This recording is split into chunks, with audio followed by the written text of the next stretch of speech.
हजारों सालों से जब भी हमने आसमान की तरफ देखा है, एक लाल बिंदु ने हमेशा हमारा ध्यान खींचा है, मंगल ग्रह। और आज हम बात करने वाले हैं इंसानियत के शायद सबसे बड़े, सबसे महत्वाकांक्षी सपने के बारे में, मंगल पर एक नई दुनिया बसाना। और कमाल की बात पता है क्या है? ये अब कोई साई-फाई कहानी नहीं रही। अगले बस 20 सालों के अंदर हम में से ही कोई उस लाल ग्रह पर कदम रख सकता है। सोचिए, हम वो पीढ़ी हैं जो शायद इस ऐतिहासिक पल को अपनी आंखों से देखेगी। लेकिन यहीं पर एक बहुत बड़ा सवाल खड़ा होता है। क्या मंगल पर जाना इंसानियत की सबसे बड़ी कामयाबी होगी या हमारी सबसे खतरनाक जिद? क्योंकि ये सफर जितना शानदार है ना, उतना ही जानलेवा भी। तो चलिए आज इसी पहेली को सुलझाते हैं। तो सबसे पहले ये समझते हैं कि आखिर हम मंगल पर जाना ही क्यों चाहते हैं। मतलब हमारी पृथ्वी इतनी कमाल की है, सब कुछ है यहाँ, तो फिर इस लाल ग्रह पर जाने की आखिर जरूरत क्या है? इसका जवाब एक थोड़ी डरावनी सच्चाई में छिपा है। सच ये है कि पृथ्वी हमेशा के लिए सुरक्षित नहीं है। याद है डायनासोर? 6.5 करोड़ साल पहले बस एक एस्टेरॉयड ने उनकी पूरी दुनिया खत्म कर दी थी।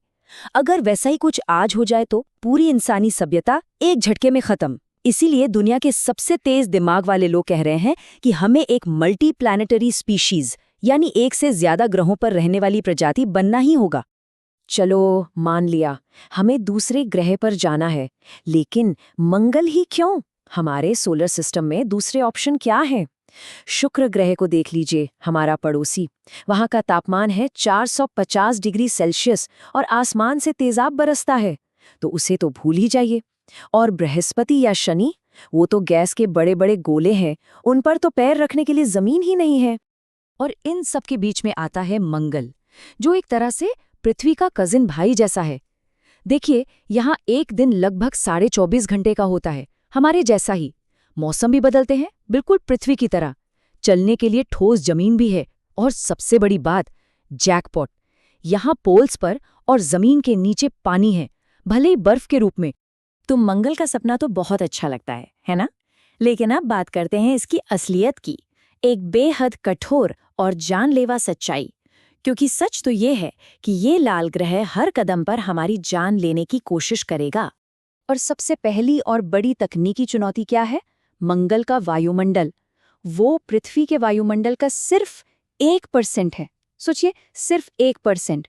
इतना पतला कि स्पेस से आने वाले खतरनाक रेडिएशन से ये हमें बिल्कुल नहीं बचा सकता। और बात यहीं खत्म नहीं होती। अब जरा तापमान की बात करें। मंगल का एवरेज टेम्परेचर है -60 डिग्री सेल्सियस। जी हाँ, -60। ये अंटार्कटिका से भी ज्यादा ठंडा है।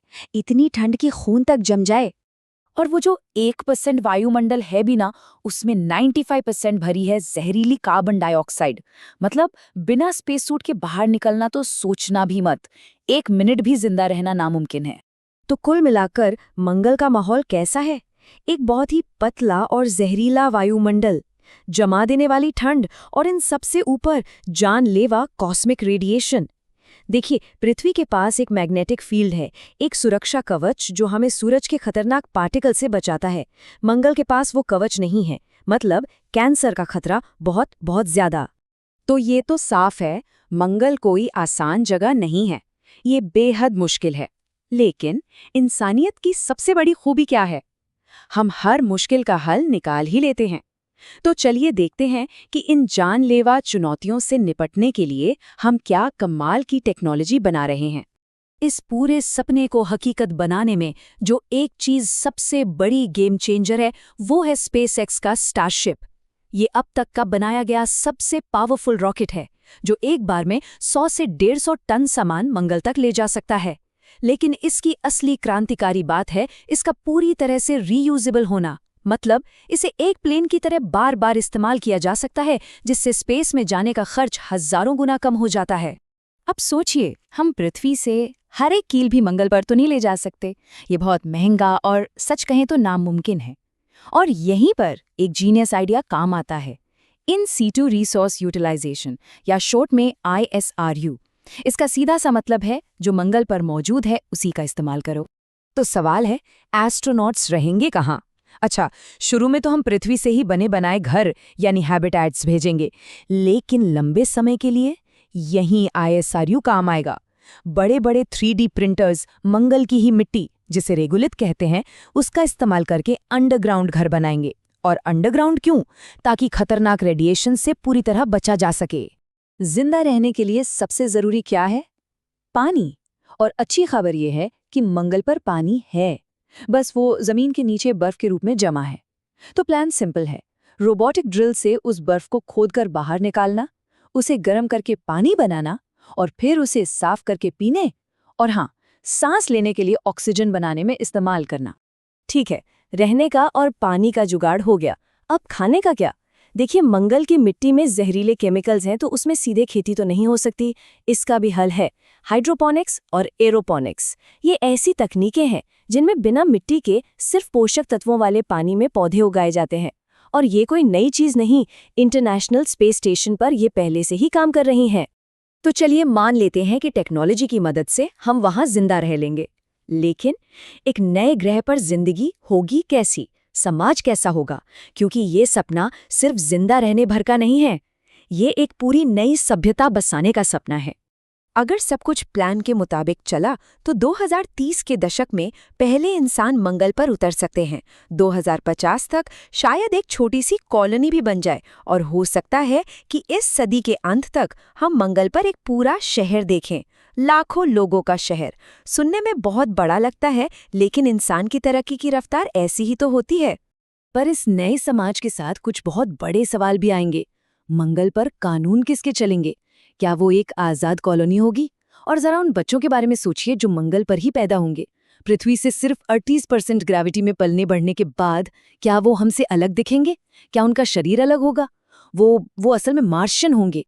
मंगल पर जाना सिर्फ एक साइंस मिशन नहीं है, ये हमारी हजारों साल पुरानी खोज की भावना का अगला पड़ाव है।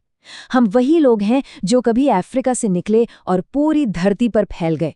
हमने समंदर लांघे, पहाड़ चढ़े और अब हमारी नजरें सितारों पर हैं। और हाँ, पैसे की बात भी कर लेते हैं। ये मिशन बहुत ज्यादा महंगा है। अंदाजा है कि इसमें 100 अरब से लेकर 1 खरब डॉलर तक लग सकते हैं। ये रकम सुनने में बहुत बड़ी लगती है ना?